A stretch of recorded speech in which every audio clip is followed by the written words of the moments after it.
Welcome to Dear Business Coach, the podcast. My name's Elizabeth. Find one thing to move your business forward today with conversations, spotlights, interviews, articles, and free resources. Listen and follow and subscribe on social media. Dear Business Coach pages and groups. Dear Business Coach podcast. We're on Facebook, LinkedIn, Instagram, YouTube, and don't forget Spotify, Apple, iHeartRadio, Amazon Music, anywhere you listen to podcasts. All it takes sometimes is one little thing to move your business forward today.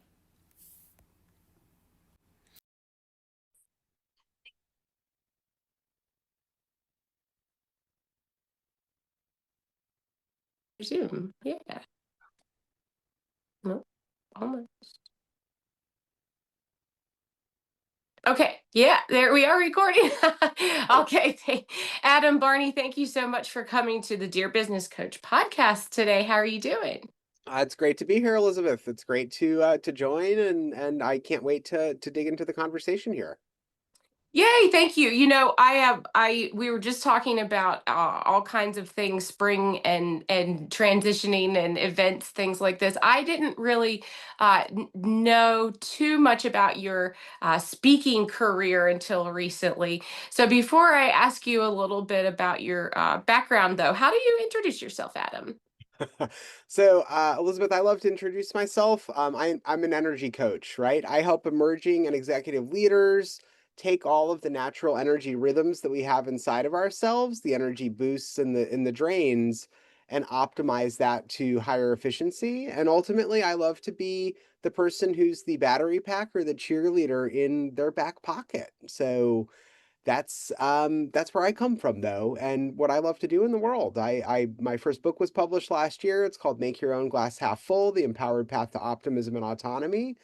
And those tools are hugely impactful in terms of not just executive leaders, but the next generation of emerging leaders that are coming up in the world and going to make the world a more just, positive, equitable place.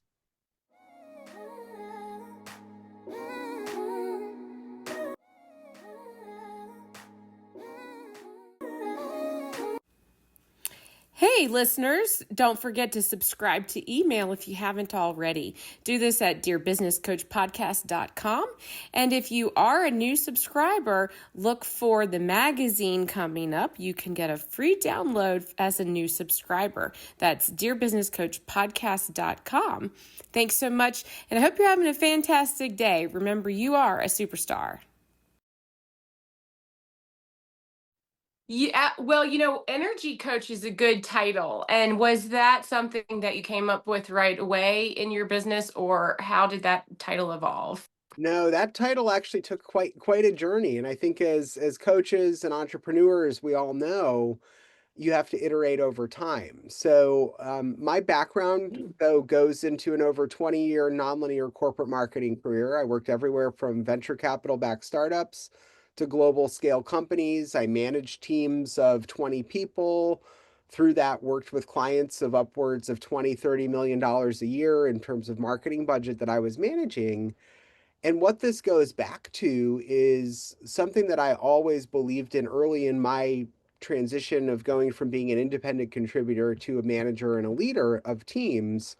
Was my role is to not just help my employees succeed in their day-to-day job. My perspective was always, I want to help you get to the next role and then the role after that. So my perspective has always been, let's lift other people up in the world and let them use the potential and the vision that they have inside themselves and keep them energized and accountable towards actually going after that vision and move in that direction. But I left the corporate world intentionally. I used a tool called the regret minimization framework to make that decision. And in the first 2 years of business, I called myself a growth coach. And I always felt a little bit misconstrued with that. I think growth can be interpreted in a number of different ways. 2 years into business, I realized what I've always led with my clients and the teams that I've managed is energy. So I've seen it time and time again, digging into my superpower of networking with conversations with hundreds of people around the globe, even across tools like Zoom. when we first start the conversation, the energy level can be down here at the bottom. And by a third or halfway through the conversation, you start to see that light switch flip in terms of energy. So I had to do some learning though to understand that was actually what I deliver through my coaching. And there are other people out in the world who call themselves energy coaches. I'm deeply wound in the climate change community as well. So I've had people even go, "Oh, so you're a coach in solar and wind energy, right?" And I'm like, no, no, no, no, no. This is all about personal energy and how to get more benefit from the positive energy, the uplifting energy that's inside of each of ourselves. And then obviously the deeper impact is the ripples that it leads to across the world when you lead in that upward perspective. When you're bringing energy to your leadership, you have that ripple effect. That's impact. That is Exactly. impact. Exactly. Yeah. So it's been a journey though. Just like any Well, wow. who So what wants do to you coach mean by coaching. that? Your journey, you mean personally coming to that framework for yourself? Yeah, I think I'm a big fan of nonlinearity, right, in my own clients' journeys, and my journey has been nonlinear as well, where I've in my corporate career I was laid off twice, and I pulled up my bootstraps, and I knew it was going to be okay. I tell stories in my book about my own journey, but it also pulls in some of the positive psychology in the world that stems back from Martin Seligman and distills it down to a usable level, as well as weaving in the stories of thousands of years of human history where people faced challenges and used optimism and autonomy to lift out of it. I didn't realize that's where I was 20 years ago. Early in my corporate career through the 2008 financial crisis, I was working in the global ad agency world and Mm. working with clients like, Bank of America, who are a hugely impactful company, and I was helping them get bigger and stronger in the world, and going home at night and saying that's not moving things in a positive direction. So that's Mm. an internal learning journey that I've always been on through not just my moving into coaching position for business, but I've evolved through my perspective. And actually, one of my favorite visualizations in the world.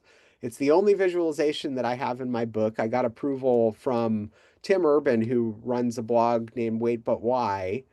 And it's this concept that I continually go back to of your life on a chart. You've got time basically with today in the middle. You're born is, well, you're more backwards, right? So you're born over Right. here. There's one green line that leads to today and a bunch of tentacled black lines of other paths you could have gone down. Then you've got today, and you look past today, and it's about a dozen tentacled winding lines. So that non-linearity, when you lean into that and sit in the center of what drives you, and I like to use with my coaching clients two tools. One is Ikigai, the Japanese concept for a reason for being that ties together what you're good at, what you love, what the world needs, what you can get paid for. And then I tie that with what's called an Odyssey plan that looks 5 to 10 years in the future. When you sit in the center of that vision and look to the future, that's something when you stay resilient towards that, you can make a deep impact on the world and also in terms of your own self-satisfaction and self-efficacy. Mm. The word odyssey is fitting, isn't it? If I think of an odyssey in literature, I immediately think of trials and tribulations along the way. Exactly. Well, what about your experience in marketing and being able to, as a leader, share with people that you are interested in their promotion and their self-development?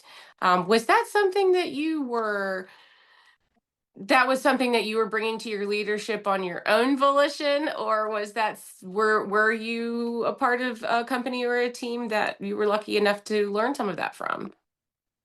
I got to see both sides of that coin. Honestly, Elizabeth, I worked in organizations and on teams that had fantastic leaders that had that perspective of leveling the team up and that concept of all boats raise the ocean in place.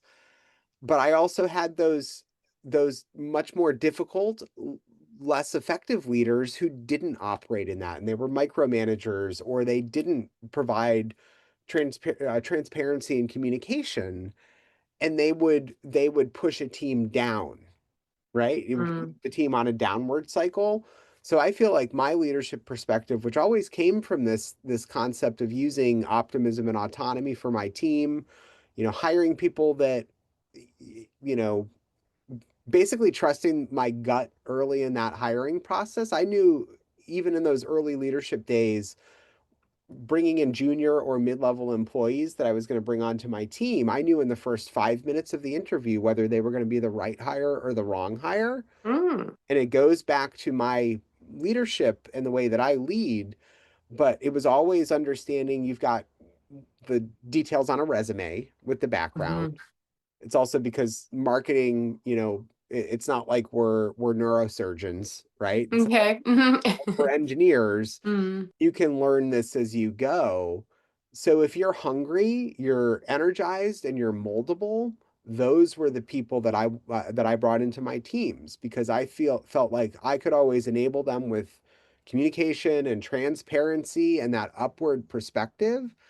I could that would influence them to be able to achieve more and then get to not just the job I hired them for, as I mentioned earlier, but the next role and then the role after that. And dig into that nonlinearity and knowing that what we do now influences where we go in the future was always critical to the way that I led teams and the way that I've evolved in the world.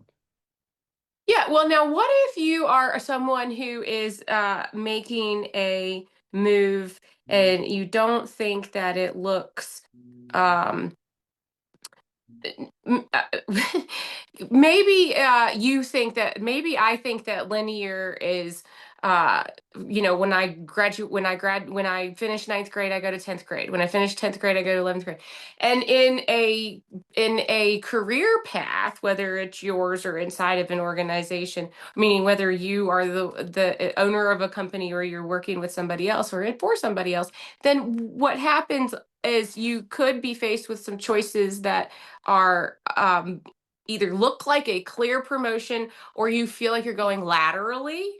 Right. And so when you say in a non-linear way, I wonder if that also could mean, what if I take an opportunity or a different position that looks on paper like I'm just going laterally? And do Right. you see people facing that as like a personal growth dilemma? I actually do view that as a personal growth dilemma.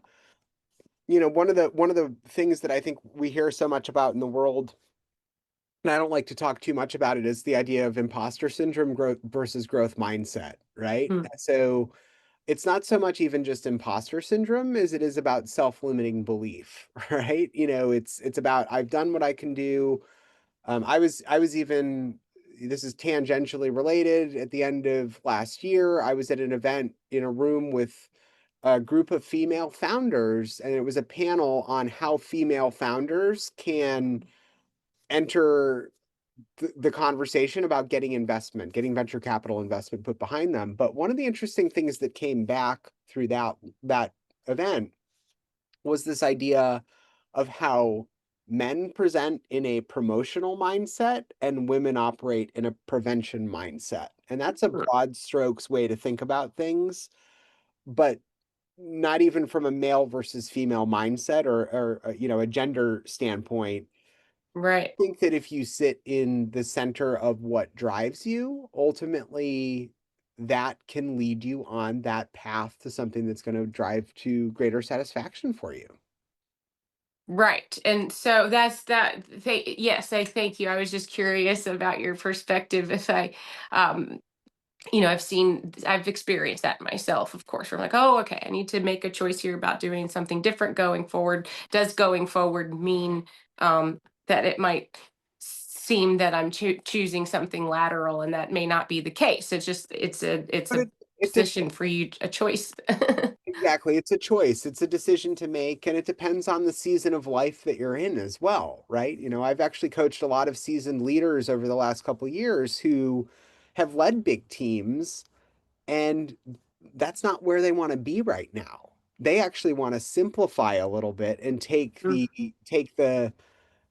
that have a different weight on their shoulders to not necessarily be independent contributors, but be more strategic leaders who don't have the weight of a large team that they're managing to make a bigger impact in the world. And I think that speaks to the nonlinearity that we all are up against as well, because if I'm leading a team of 20 people, that's not where I want to be right now. You know what I mean? There's different flavors at different times that lead to the changes we need to make in our paths and our careers.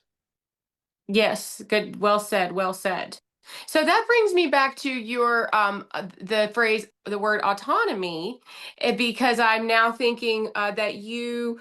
Uh, well, let me also preface with another personal thought is that in a sales role, which is where I spent a lot of time, the autonomy is what I liked about it. Now that would be hard. It's hard for me to imagine teaching autonomy when you are in fact a part of the team. How do you do that?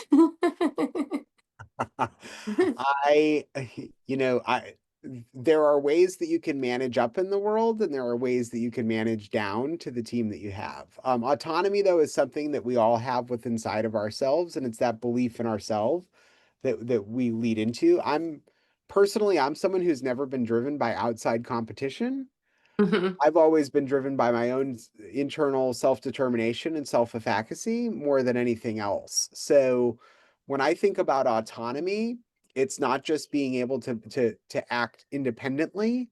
It's about being able to take that independent action within the framework of what you're trying to achieve, no matter what the role might be. And sales is a great example, Elizabeth, right? Because you're operating in roles that you're not going to step in with as high of a salary off the off the starting point. Mhm. You have to work off of a commission basis, or build that quota, and that's all that self-led determination of how do you number one, believe in what you're selling and sell it appropriately, but also get into the that autonomy piece. Like, that's your own path to carve.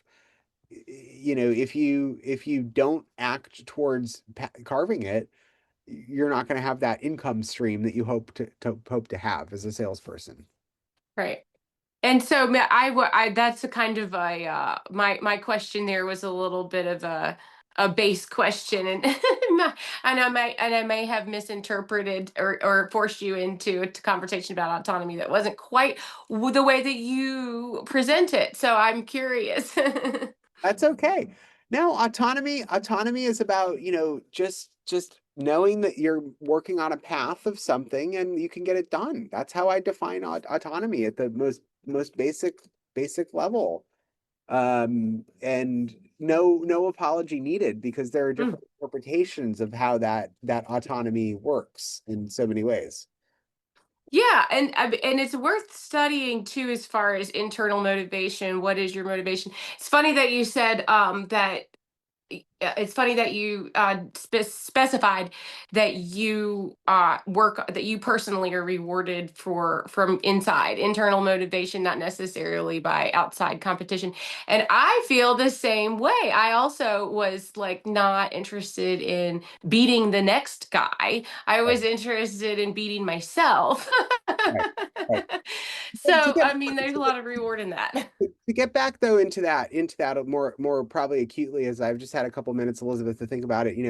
Autonomy from my perspective isn't about working alone, it's about working aligned. Mm, Knowing where your energy flows best and having the confidence to choose your own path, and but building the systems that support that vision, and not have it necessarily not be someone else's version of success. And mm. it's not pushing toward independence for the sake of it. It's designing a place where you're free to decide, you're equipped to thrive, And that autonomy means having, tools, habits, and clarity to lead with that purpose and not that outside pressure, right? So Mm. much of the world, I've lived on both sides of it, burnout in high performing environments, that deep recharge that we get in terms of energy comes from regaining your own agency. That's the autonomy that comes into play. And even more acutely, I see autonomy as the engine of optimism, right? And then when you pair it with resilience, that's when leaders truly do start to move the needle, not just in their career, but communities, lives, and the wider world around us.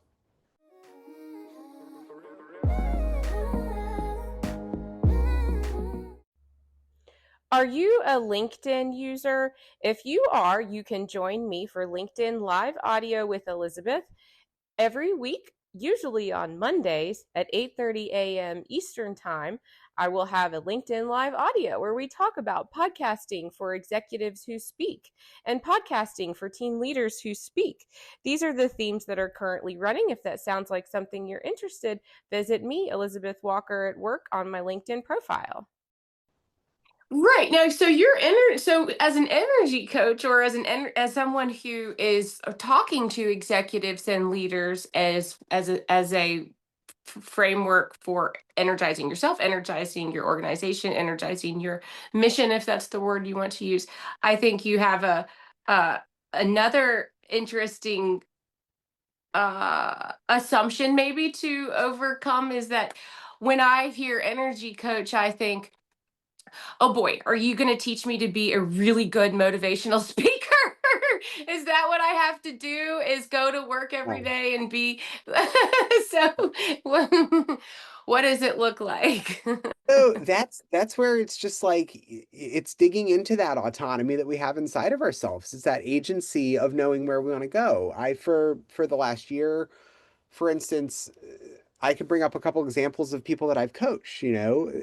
I've got one leader who's worked in the beauty and wellness space, or one coaching client, and she's trying to figure out how she moves from the behemoth size beauty wellness space to something that's more niche based, right? So that's a different flavor of someone else that I've been coaching, who is a sports broadcaster who's incredibly talented, and they're trying to carve the path to not just being a local sports broadcaster, but build this portfolio that elevates the name of their brand so that they can reach a wider impact and step into. It's a world that I'm not very familiar with, of course, but it's so built into building a cohesive network.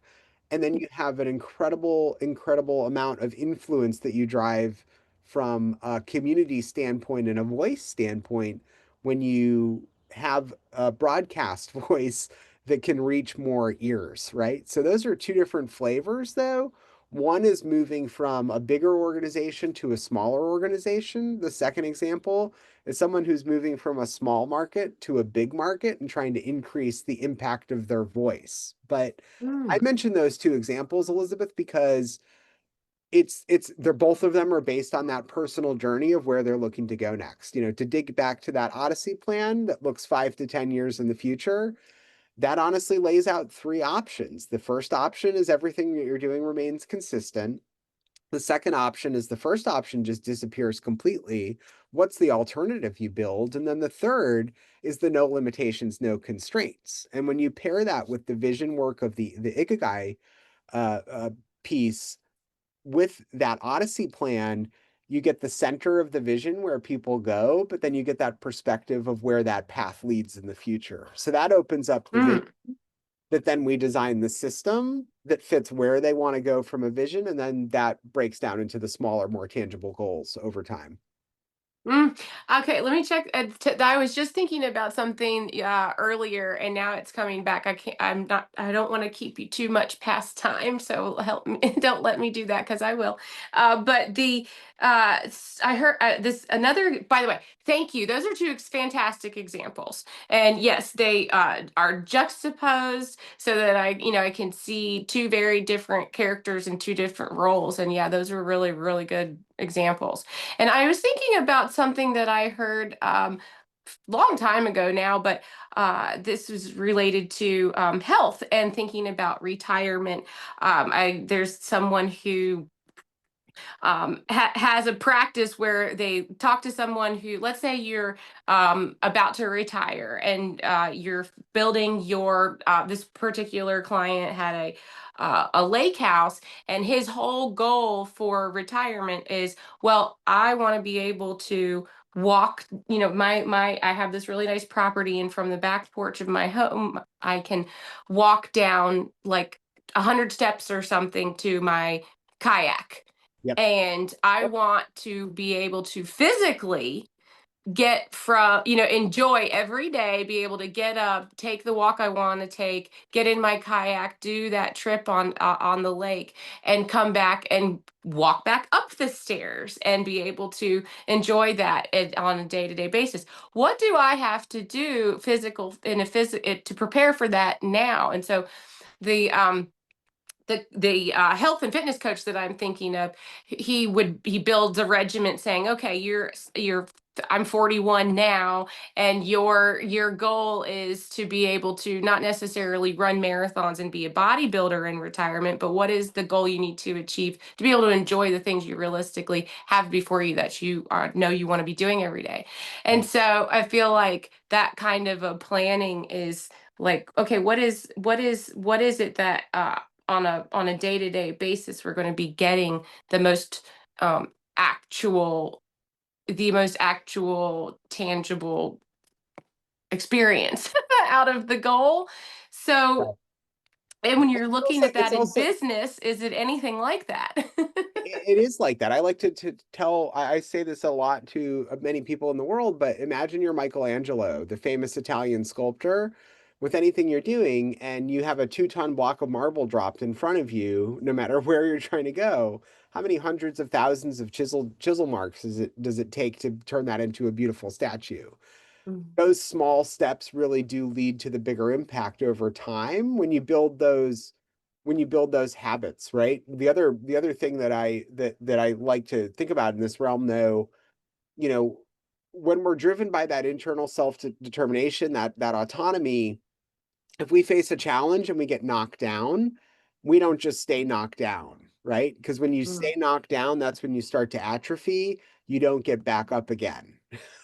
I Mm. believe that those of us who are driven with that autonomy, and then when you've got that uplift of the optimistic perspective, you don't just get up, but you work on building that muscle. And just like physical muscles in that example you mentioned, the mental muscles are equally important. And we figure out those recharge rituals that help, right?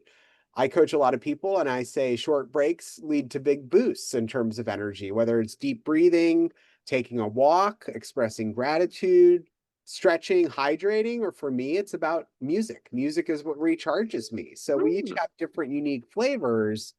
And then I've actually dove into some research that expresses leaders who recharge seeing upwards of at least 25% in their engagement as leaders. And Mm. that's an incredible shift A that big number. you make by using those simple tools. Yeah, that's a huge increase. 25%, you'd feel like a superstar. Well, and 1% improvements compound, right? Yeah. 45% of our actions every day are habitual. So build good ones. Mm. And then it's also one big piece that I like to talk about. And I actually love to be that accountability partner in my coaching. When you share your goals, it boosts your success chances by upwards of 65%. But then even further, when you build a buddy system, Hmm. 95% goal achievement that you can hit with regular check-ins. So it's about creating that accountability, whether it's partners, mentors, or even doing a more public commitment, which can feel like something that's scary. So it Mm. can feel like a big thing to do. But when you choose that courage over comfort or that growth over fear, that's deeply impactful. Mm. That's the muscle you're building. Right. Exactly. Yeah. Oh. Well, okay, so let's make sure. Where do you want me to get in touch with you? Sure. I mean, you can find me at adamwbarney.com. Again, my book behind me, Make Your Own Glass Half Full, The Empowered Path to Optimism and Autonomy, is available everywhere. You can find it on Amazon. And if anyone wants to work together, find me on LinkedIn. Adam W. Barney is where I can be found there. There you'll find additional tools and resources about the coaching that I like to bring to the table. And I'm all about changing the world. So if you're a moldable leader who needs a little bit of that energy and accountability in their back pocket to move toward the center of that vision and drive change in the world, let's connect. Yeah, well, now how do I know if I'm moldable? That's something that I like to unlock. I like those. I people are onions, right? When you start to peel back the layers of the onion, that's when true change happens. We're all moldable. We just have different. Our mold. It's like trauma. Honestly, we've all experienced trauma. The trauma that I feel inside myself feels like it's gigantic, but my trauma from an outward perspective compared to what you've had in your life, Elizabeth, could be totally different scale, but the importance inside of ourselves with trauma is where it fits. It's the same thing with moldability. Some people inside are more moldable than other people, and you just have to peel back the layers of the onions to understand what that true uncomfortableness is. But you start to see that also when you put together some of that ikigai and that Odyssey plan work. You can see how comfortable people are with evolving and changing as well.